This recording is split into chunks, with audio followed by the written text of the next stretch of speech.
ওই দ্বীপের কিনারে বাস করে অসংখ্য ময়াল সাপ। তারা আকারে এক একটা ছোটখাটো পাহাড়ের মতো। আমাদের এই জাহাজখানা আস্ত একবারে পেটে পুড়ে ফেলতে তাদের একটুও মেহনত করতে হবে না। আমরা আতকে উঠলাম। ওরে বাবা, না না না না না না না, কোনো দরকার নেই, কোনো দরকার নেই। তার চেয়ে ঝড় তুফানে মরবো, সেও ভালো, সেও ভালো। সফটুনস FM বাংলা অডিও চ্যানেল এবারে আপনাদের জন্য নিয়ে এসেছে সিন্দবাদ নাবিকের সপ্তম সমুদ্রযাত্রা।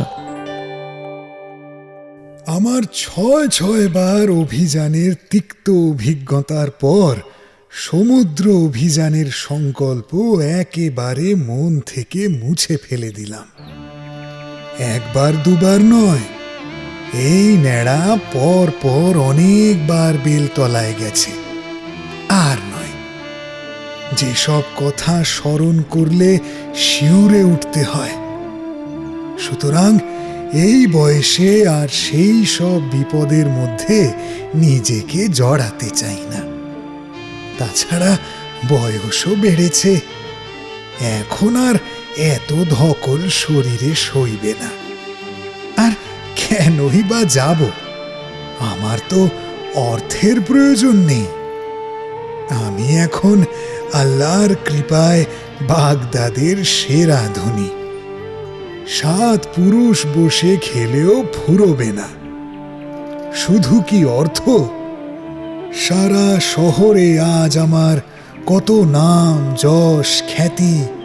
স্বয়ং খলিফা আমাকে সাদরে ডেকে পাঠান, আর আমার অভিযানের কাহিনী শুনে তিনি চমৎকৃত হন।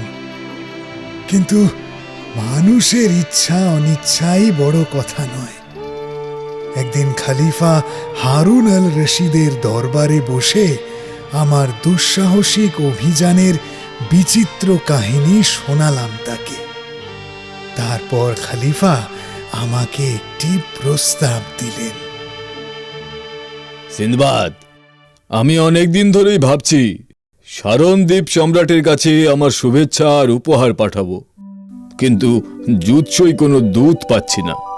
তুমিই একমাত্র যোগ্য লোক, তাই আমার ইচ্ছে তুমি আমার দূত হয়ে তার কাছে যাও। তোমাকে আবার পেয়ে তিনি খুব খুশিও হবেন, আমারও কাজ হবে। বুঝলাম, খলিফার ইচ্ছাই আদেশ। আমি বিনয়াবনত হয়ে বললাম, আপনার হুকুম শিরোধার্য জাহাপানা। কবে যেতে হবে বলুন? 2-1 দিনের মধ্যেই তিনি সব গোছগাছ করে দিলেন। তোমরা বিশ্বাস করো, ঘর ছেড়ে বেরোবার এক বিন্দু ইচ্ছা ছিল না আমার। শুধু খলিফাকে তুষ্ট করার জন্যই পথে বেরোতে হলো। তিনি আমাকে 10,000 দিনার রাহা খরচ দিলেন। সারনদ্বীপ সম্রাটকে এক শুভেচ্ছা পত্র লিখলেন। সেই চিঠির সঙ্গে তাঁর স্বনির্বাচিত উপহার উপঢৌকনাদি বেঁধে ছেদে দিলেন আমার হাতে। তার মধ্যে ছিল একটি চমৎকার রক্তাভ মখমল শয্যা। কি যে দাম হতে পারে আমি কল্পনা করতে পারলাম না। অর্থ আমার প্রচুর আছে, কিন্তু অমন বিলাসবহুল শয্যা আমি জীবনে চোখে দেখিনি। এই ধরনের আরো 2খানা দুরঙের শয্যা তিনি সঙ্গে দিলেন। কুফার তৈরি 100 প্রস্তবাহারী সাজ পোশাক, আলেকজান্দ্রিয়ার তৈরি লোভনীয় রেশমি কাপড়, বাগদাদের বিখ্যাত কারুশিল্পীদের তৈরি কিছু সূক্ষ্ম সূচিকর্ম করা সাজ পোশাক, কারুকার্য করা সোনার তৈরি অতি প্রাচীন এবং দুষ্প্রাপ্য ফুলদানি। সেই ফুলদানির গায়ে বিখ্যাত শিল্পীর হাতে খোদাই করা ছিল একটি ছবি। এক শিকারী এক সিংহকে তীর বিদ্ধ করতে উদ্যত। এছাড়া 1 জোড়া সেরা আরবি ঘোড়া এবং হাজারো রকমের অন্যান্য জিনিসপত্র। খলিফার এই সব লটবহর নিয়ে একদিন আমার ইচ্ছার বিরুদ্ধেই রওনা হয়ে পড়লাম।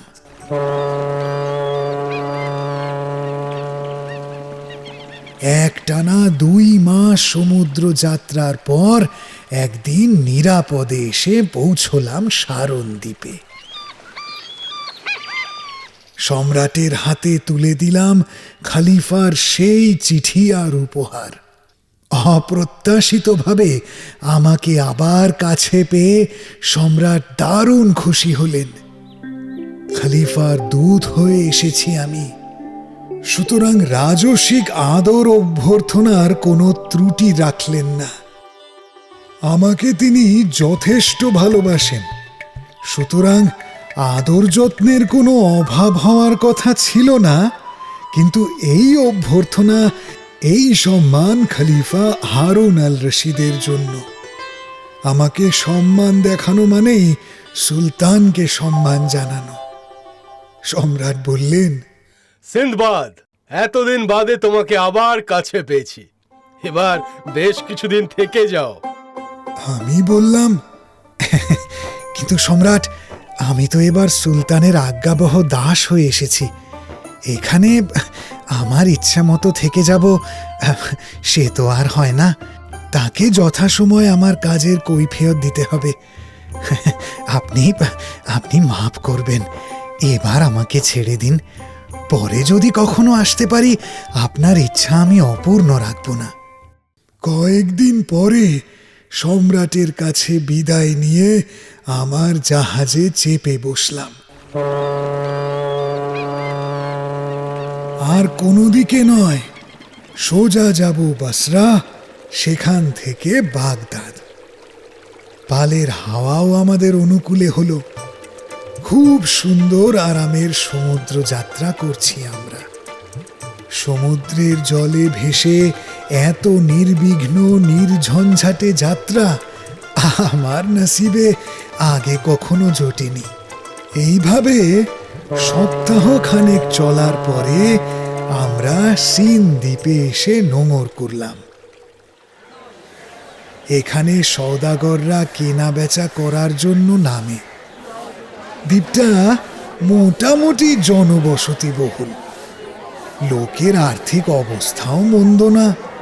তাই চলার পথে সওদাগরদের চোখ এড়ায় না এই বন্দরটা।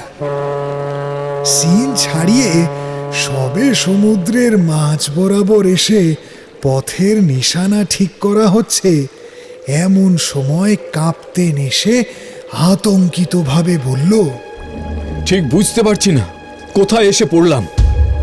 যাই হোক, আমি মাস্তুলের ওপরে যাচ্ছি, দেখি নিশানা বুঝতে পারি কিনা। কাপ্তেন ক্ষিপ্র হাতে গায়ের কুর্তা খুলে ফেলে দিয়ে মাস্তুলের মাথায় উঠে যায়। আমরা অজ্ঞ কতকগুলো অসহায় সওদাগর আকাশের দিকে মুখ তুলে চেয়ে রইলাম। ভয়ে বুক ডিপ ডিপ করছে। কাপ্তেন কি বার্তা শোনাবে কে জানে। জানা গেল বার্তাটা শুভ নয়। আমরা এসে পড়েছি এক মরণ ফাঁদ দ্বীপের মুখোমুখি।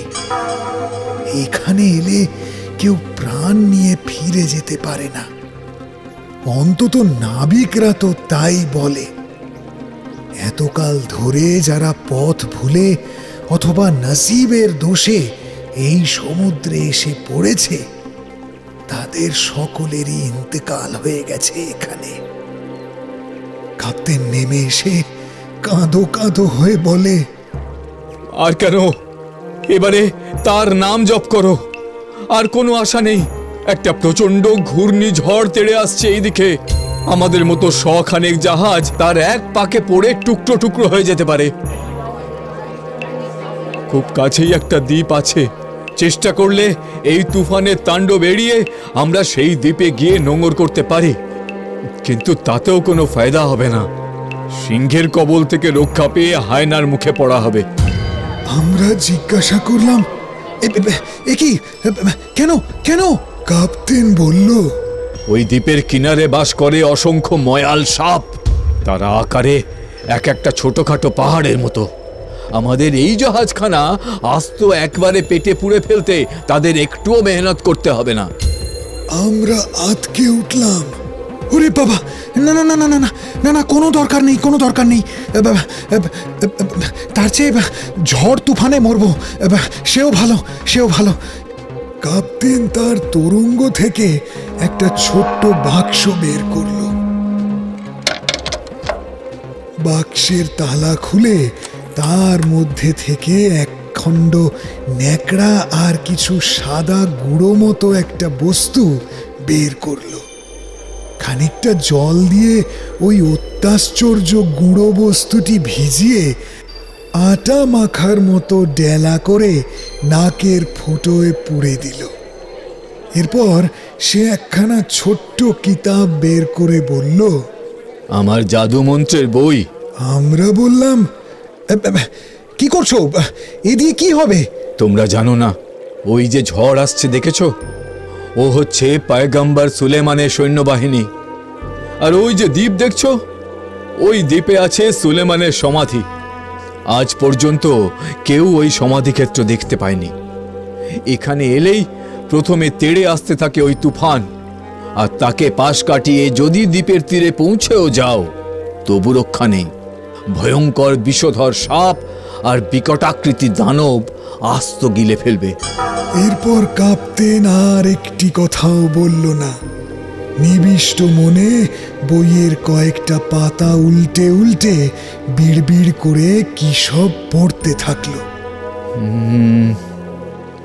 না, হলো না। কি কি কি হলো না?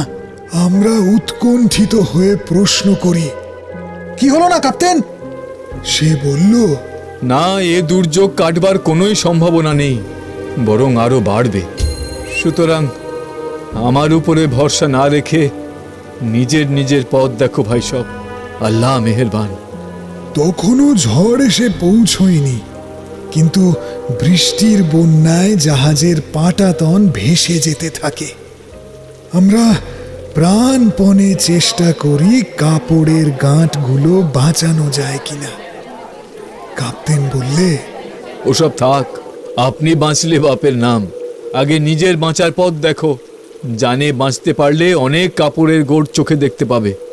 এখন ঘূর্ণিঝড় এসে আছড়ে পড়বে, যদি পারো সাবধান হও। আমি চললাম, বিদায় বন্ধু, বিদায়।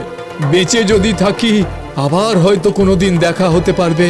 কাপ্তেনের করুণ চোখের সেই ভয়ার্ত দৃষ্টি আমি আমি আজও ভুলতে পারিনি।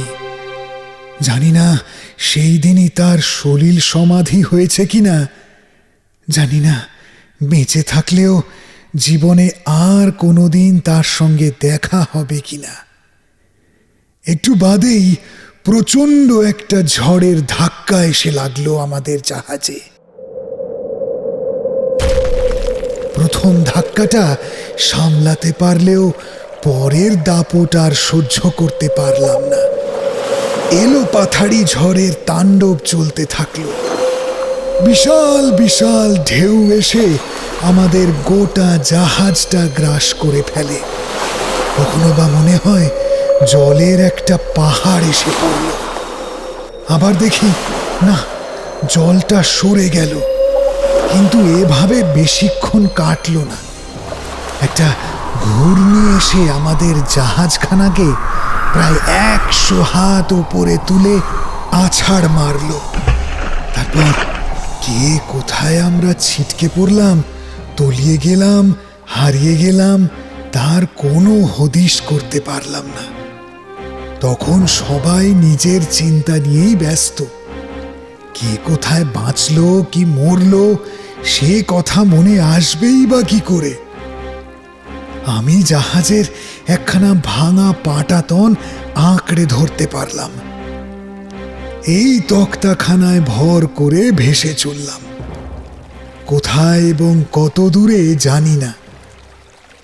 একসময় দেখলাম একটা দ্বীপের কিনারে এসে ভিড়েছি। দ্বীপটা শান্ত শ্যামল, ফুলে ফলে ভরা। ছোট্ট একখানা স্রোতস্বিনী নদী দ্বীপের মাঝ দিয়ে বহমান। আগের অভিযানের সেই রত্নগর্ভ খরস্রোতার কথা মনে পড়ে গেল। সেবার সেই নদীর দৌলতেই আমার প্রাণ রক্ষা হয়েছিল। ঠিক করলাম এই নদীর জলেই ভেলা ভাসিয়ে চলবো, যা থাকে কপালে। যদি বাঁচি ভালো, না বাঁচলেও দুঃখ থাকবে না। এছাড়া উপায়ই বা কি? গাছের সুমিষ্ট ফল আর নদীর জল খেয়ে নিজেকে একটু চাঙ্গা করে নিলাম।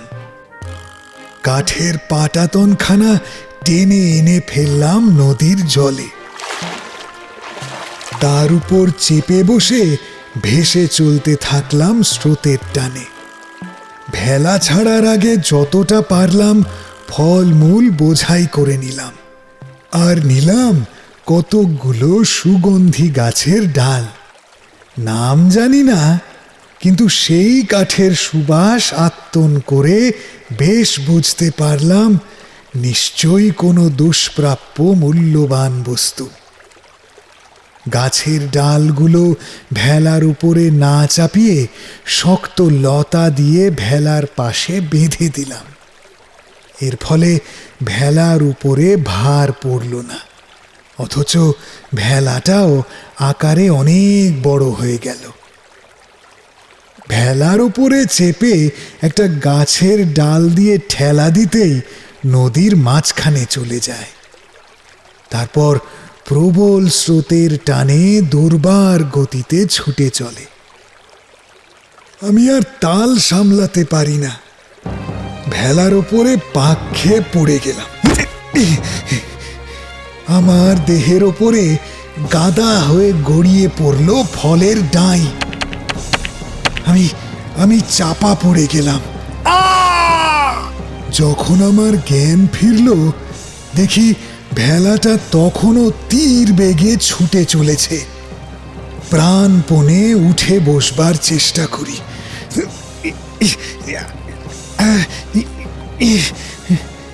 কিন্তু কে যেন আমার হাত পা বেঁধে রেখেছে। কিছুতেই উঠতে পারলাম না। ভয়ে ভয়ে আঁতকে উঠলাম।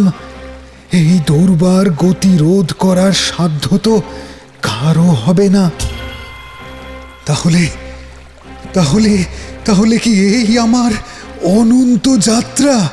চোখ বন্ধ করে আল্লাহর নাম জপ করতে থাকলাম। হঠাৎ হঠাৎ কানে এলো কিছু লোকের চিৎকার। তাকিয়ে দেখলাম এক ধীবর জাল ফেলেছিল। সেই জালে আটকে গেছে আমার ভেলা। লোকগুলো ছুটে এসে আমাকে তীরে তুলল। আমার তখন অর্ধমৃত অবস্থা। জালের জট থেকে ভেলাটাকে ছাড়িয়ে উপরে তোলা হলো। শীতে আমি তখন ঠক ঠক করে কাঁপছি।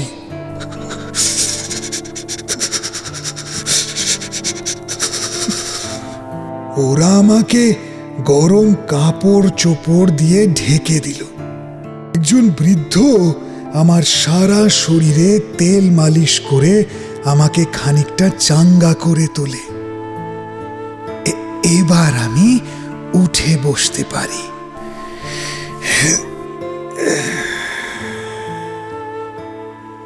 কিন্তু তখনও কথা বলতে পারছি না। আমাকে ওরা ধরাধরি করে একটা হামামে নিয়ে গেল। গরম জলে গোসল করার পর মোটামুটি একটু সুস্থ হলাম।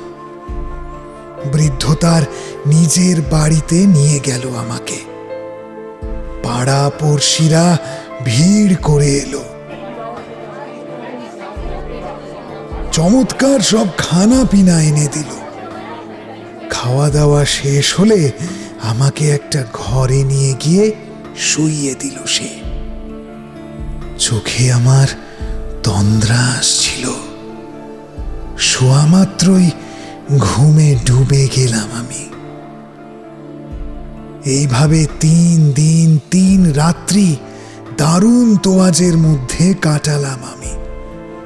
ওরা আমাকে একটা কথাও জিজ্ঞেস করল না। 4 দিনের দিন সকালবেলা বৃদ্ধ এসে আমার পাশে বসল। আল্লাহর দোয়ায় এ যাত্রা রক্ষা পেয়ে গেলে বাবা। আমরা তো আশা ছেড়েই দিয়েছিলাম, সবই তাঁর ইচ্ছে। একটু থেমে বৃদ্ধ আমাকে জিজ্ঞেস করে, আচ্ছা বাবা, কে তুমি? হ্যাঁ, কোত্থেকেই বা আসছিলে? আমি বললাম, আপনি আপনি আমার প্রাণ রক্ষা করেছেন। আল্লাহ আল্লাহ আপনার মঙ্গল করবেন। আমার নাম সিন্দবাদ নাবিক। অনেক সমুদ্র যাত্রার ঝড় ঝঞ্ঝা বয়ে গেছে আমার জীবনে। এরপর আমার সমুদ্র অভিযান অভিজ্ঞতার বিচিত্র কাহিনী বললাম তাকে।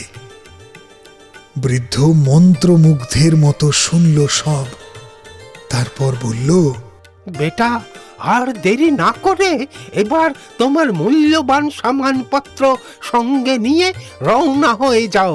কারণ এই জিনিস শুধু সুন্দরী না, একেবারে দুষ্প্রাপ্য। অন্য লোকের লোভ হতে পারে। আমি অবাক হই। আপনি কিসের কথা বলছেন? কি এমন অমূল্য বস্তু আমার সঙ্গে আছে?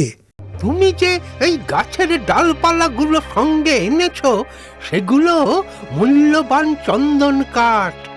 যদি বেচতে চাও আমার সঙ্গে বাজারে চলো, আমি তোমাকে ন্যায্য দাম পাইয়ে দেব। আমি বললাম, আপনি সদাশয় ধর্মপ্রাণ, সঙ্গে যাওয়ার কি আছে? আপনি নিজেই যান, যা ভালো বিবেচনা করবেন সেই দামে বেচে আসুন। বৃদ্ধ বললে, আরে বাবা, ঠিক আছে ঠিক আছে, চলো না, এখানকার বাজারটাও তোমার দেখা হবে। হ্যাঁ, আমি আর না করলাম না। বাজারে এসে আমি অবাক হয়ে গেলাম। এক দঙ্গল দালাল ঘিরে ধরেছে। আমার চন্দন কাঠের ডালগুলো নানাভাবে তারা পরীক্ষা নিরীক্ষা করে দেখছে। এরপর বৃদ্ধ ডালগুলো নিলামে তুলল। একজন দাম দিল 1000 দিনার, আর একজন বলল 2000, আরেকজন 3। এইভাবে দাম বাড়তে থাকে। বাড়তে বাড়তে 10,000 দিনার পর্যন্ত উঠল।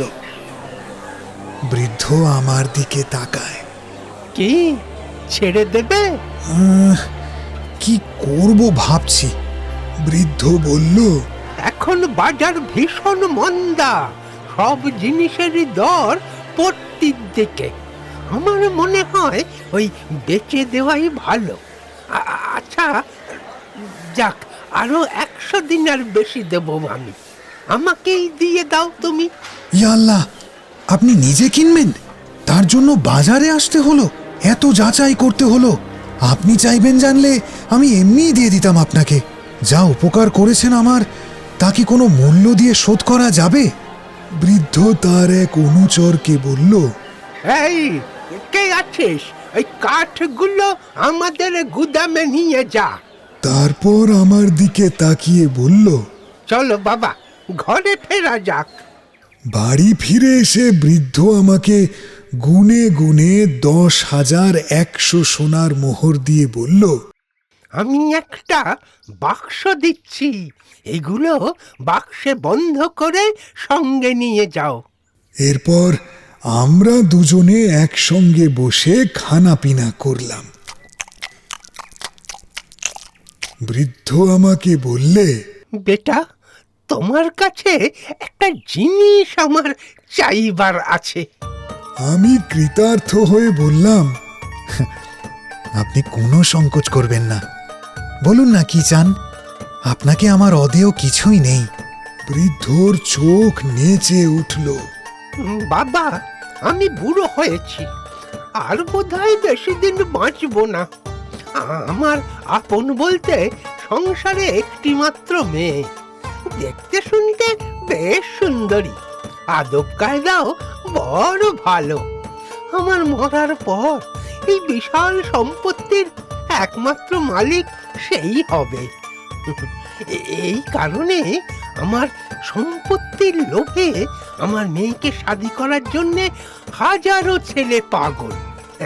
কিন্তু কিন্তু আমি জানি আমার মেয়ে তাদের লক্ষ্য নয়।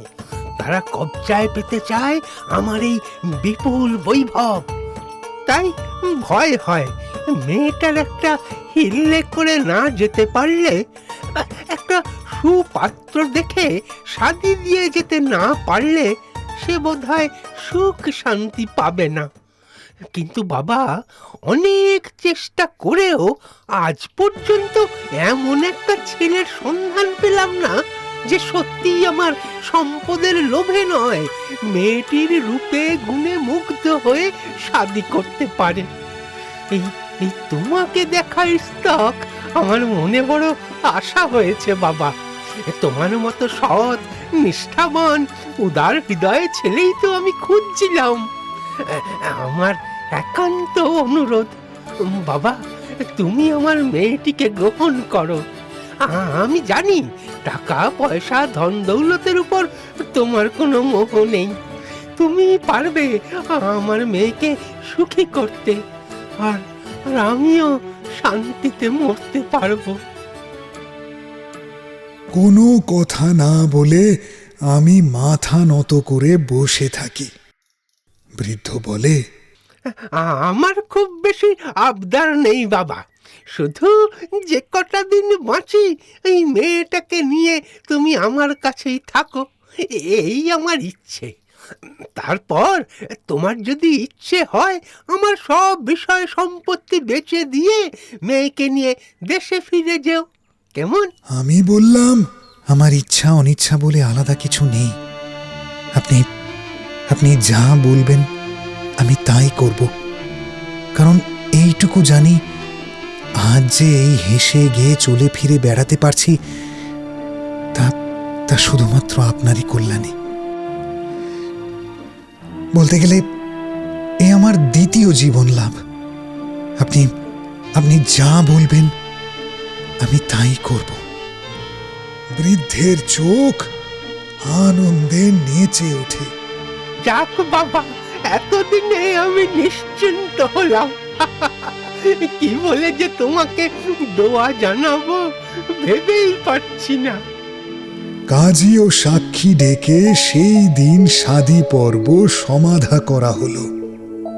বড়লোকের একমাত্র মেয়ে, মহা ধুমধাম করে অনেক লোকজন খাওয়ানো হলো। গরিব দিন ভিখারিরা খানা পিনা ছাড়াও নগদ বিদায় নিয়ে পাত্র পাত্রীর শতায়ু কামনা করে চলে গেল। এতদিন এখানে আছি, কিন্তু সেই শাদির রাতেই প্রথম দেখলাম বৃদ্ধর মেয়েকে। সে তখন আমার বিবি, সে এখনো আমার বিবি। নানা রত্নাভরণে সেজে গুজে এসে দাঁড়ালো আমার সামনে। তার রূপ দেখে আমি মুগ্ধ হলাম। অনেক দিন বাদে এমন একটি সুন্দরী নারীর কবষ্ণ দেহ বুকের মধ্যে টেনে নিজেকে হারিয়ে ফেললাম। এইভাবে সুখের সায়রে গা ভাসিয়ে অনেক দিন কাটালাম সেখানে।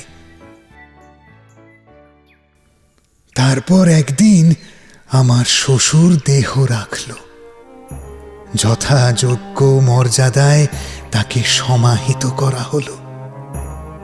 তার মৃত্যু সংবাদ পেয়ে সারা দেশের লোক ভেঙে পড়েছিল সেই দিন। আজকালকার দিনে অমন ধর্মপ্রাণ সদাশয় মানুষ বড় একটা দেখা যায় না।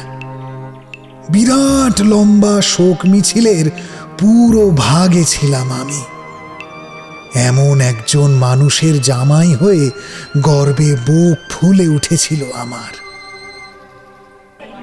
এদেশের মানুষ ফি বছর বসন্তকালে উৎসবের আনন্দে মেতে ওঠে। সারা বছর ধরে প্রতীক্ষা করে তারা বছরের একটি দিনের জন্য।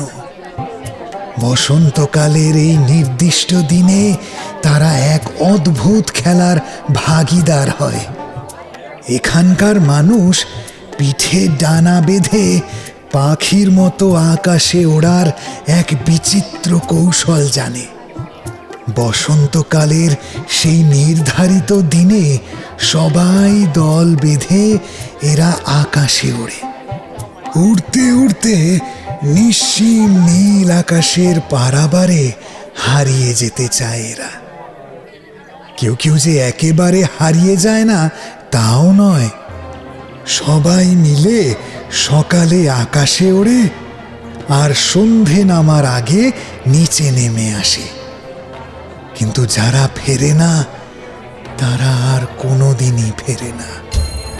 তাই এই আকাশ অভিযান একদিকে যেমন সুখদায়ক আর একদিকে তেমনি দুশ্চিন্তারও বাহক। তাই সমুদ্র যাত্রার মতো এই আকাশ অভিযানের সময় স্ত্রী পুত্র পরিবারের কাছ থেকে বিদায় নিয়ে যাত্রা করার রীতি আছে।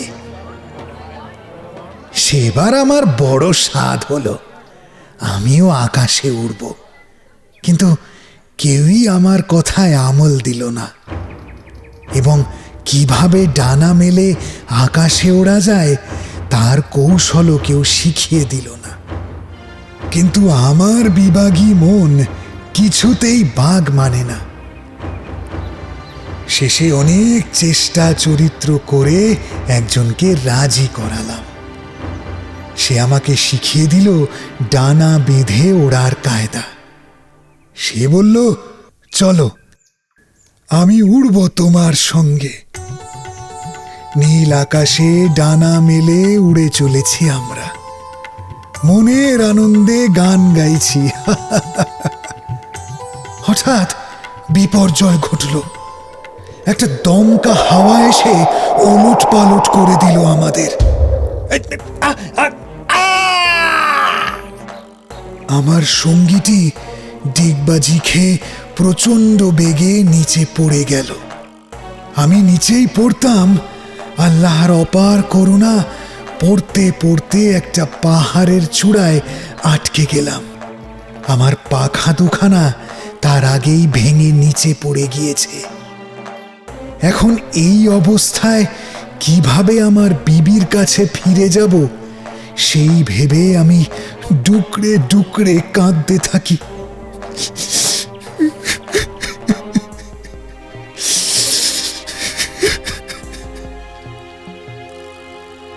এখন একমাত্র আল্লাহ ছাড়া কেউ আমাকে বাঁচাতে পারবে না। একটা পাথরের টিলার উপর বসে বসে কাঁদতে থাকলাম। এই সময় দুটি প্রিয়দর্শন বালকের দেখা পেলাম। এত রূপ আমি কোনো মানুষের দেখিনি। আমি ধীর পায়ে উঠে গেলাম তাদের সামনে, মাথা নেড়ে শুভেচ্ছা জানালাম। আমাকে দেখে তারাও বেশ খুশি, স্বাগত জানালো আমাকে। এবার মনে কিছুটা ভরসা পেলাম। বললাম, আল্লাহ আপনাদের মঙ্গল করুন। আপনারা কে? এখানে কি বা করছেন? আমরা আল্লাহর বরপুত্র।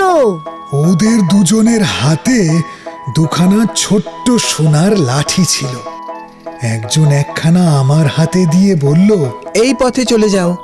লাঠিখানা হাতে নিয়ে আমি ওদের দেখানো পথ ধরে এগিয়ে চললাম। চলতে চলতে শুধুই ভাবছি, কি সুন্দর ছেলে দুটি, কি করেই বা এলো এখানে। কিছু দূর এগোতেই রাস্তাটা বাঁক নিয়েছে এক জায়গায়। সেই পথে পা বাড়াতে যাব, হঠাৎ নজরে পড়ল সামনে এক বিশাল কায় বিষধর সাপ।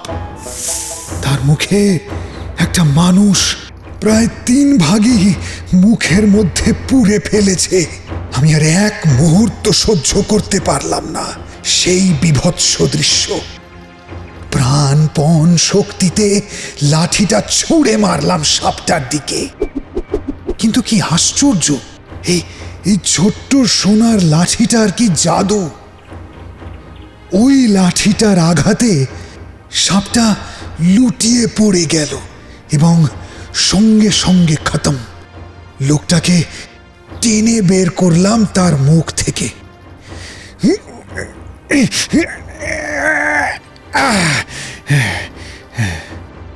আর একটু হলেই পুরো দেহটাই সে পেটে পুড়ে ফেলতো।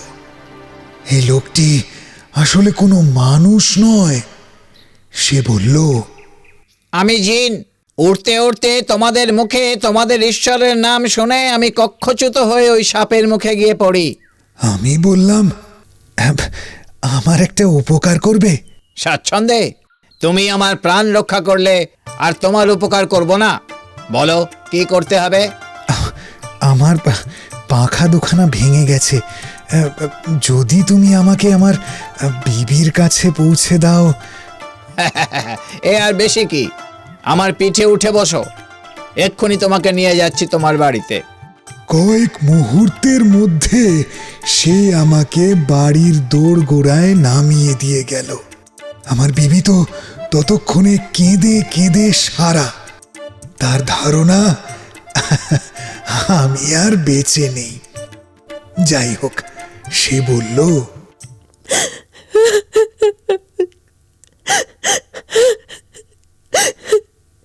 এই হতছাড়া দেশে আর এক দণ্ড থাকবো না আমি।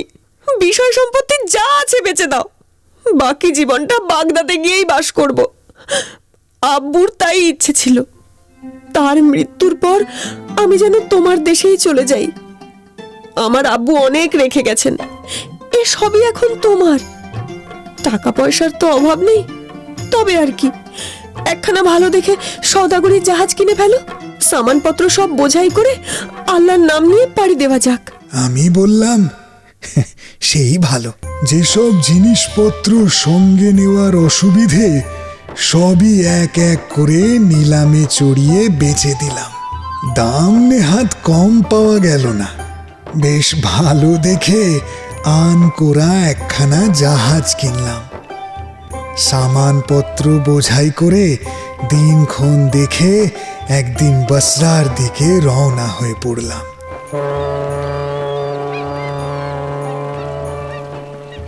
কিছুদিনের মধ্যে প্রথমে আমরা বসরা, পরে বাগদাদে এসে পৌঁছলাম।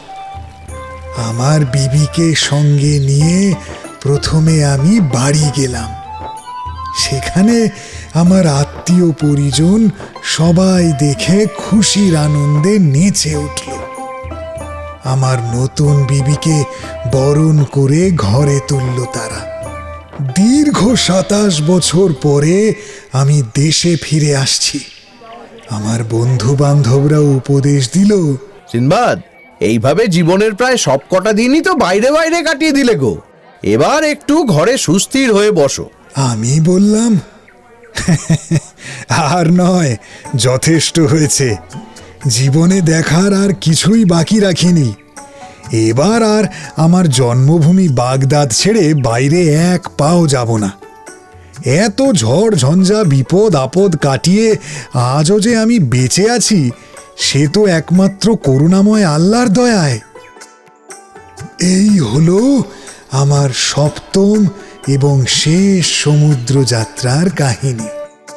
এবার বৃদ্ধ সিনবাদ কুলি সিনবাদের দিকে তাকিয়ে বলল, আমার কাহিনী শুনলে তো মিতা? তাহলে এখন ভেবে দেখো, তুমি যত হাড় ভাঙা পরিশ্রমী করে থাকো, আমার তুলনায় তা কত নগণ্য। একটা দিকে তোমার নিশ্চিন্ত ভরসা আছে। সারা দিন খাটাখাটনির পর ঘরে ফিরে যেতে পারবে তুমি। কিন্তু আমার কথা ভাবো তো, ঘর ছাড়ার পর আবার যে কখনো ঘরে ফিরতে পারবো, সে ভরসা ছিল কি? ফিরে আসতে পেরেছি সে একমাত্র তারই কল্যাণে। এই কথা সত্যি। আজ আমি বাগদাদের সেরা ধনী, আর তুমি দিন থেকে দিনতম এক কুলি। কিন্তু এটা তো মানো, আমার যে উদ্যম, আমার যে জীবন মরণ পণ, তার পুরস্কার কি আমি পাবো না? কুলি সিন্দবাদ বৃদ্ধের হাত দুখানা জড়িয়ে ধরে বলে, আমার দুঃখের ব্যথার গানগুলো শুনে আপনি আমার ওপর রাগ করবেন না মালিক। আমি বুঝতে পেরেছি আমার ভুল। এ সংসারে যে যেমন কর্ম করে সে তেমনই তার মূল্য পায়। এই কাহিনী শেষ হলেও দুই সিন্দবাদের দোস্তি খতম হয় না, বরং আরও বেড়ে যায়। প্রতিদিন সে নিয়ম করে বৃদ্ধের সাথে দেখা করতে আসে, বৃদ্ধেরই অনুরোধে। খুব জোর খাওয়া দাওয়া, গান বাজনা চলে। কুলি সিন্দবাদ সারাদিন খাটুনির পর সন্ধেবেলা আবার নতুন জীবনের স্বাদ ফিরে পায়। সফটুনস এফএম বাংলায় শুনলেন সিন্দবাদ নাবিকের সপ্তম সমুদ্রযাত্রা। গল্প পাঠে দিব্যেন্দু কুণ্ডু। অন্যান্য চরিত্রে রয়েছেন অঞ্জন রায়চৌধুরী, সঙ্গীতা গাঙ্গুলি, মনোজিৎ বোস। শব্দগ্রহণে মিলন কুমার প্রধান। ধ্বনি পরিকল্পনা ও স্পেশাল এফেক্টস সুমন দত্ত। পরিকল্পনায় বিশ্বজিৎ মুখার্জি। সামগ্রিক পরিচালনায় সৌরভ মণ্ডল। প্রচার ও অলঙ্করণে সফটুনস।